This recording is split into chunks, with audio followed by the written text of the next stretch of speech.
ঝগড়া লাগি গেছে দেখুন।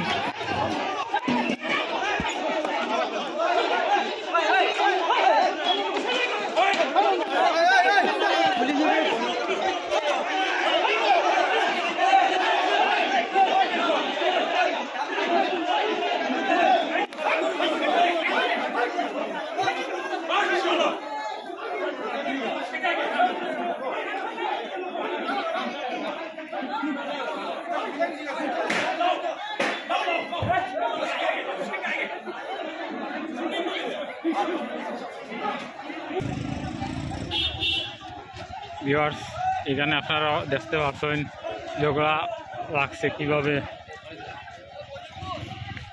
এখন মোটামুটি পরিস্থিতিটা একটু শান্ত হয়েছে, জানি না কোন কারণে ঝগড়াটা লেগেছিল।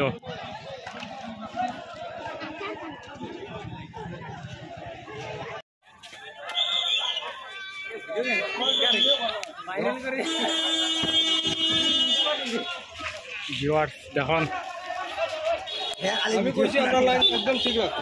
কেন হলো তোমার কবার দোকান আরামসে দেবো। এটা কিতা কইতাম অনেক থাকি দরকার শুরু হয়েছে, ওই যে দুই টোটাল ঝগড়া লাগার পর এখানে এসে থামিয়ে দিয়েছেন সবাই। ভিউয়ার্স, আপনারা দেখতে পাইরা বাইরের ঝগড়ার পরের বাইরের দৃশ্যটা। এনটি মডেল হাই স্কুলের 7 নম্বর ওয়ার্ডে একটি ঝগড়া হয়ে গিয়েছে।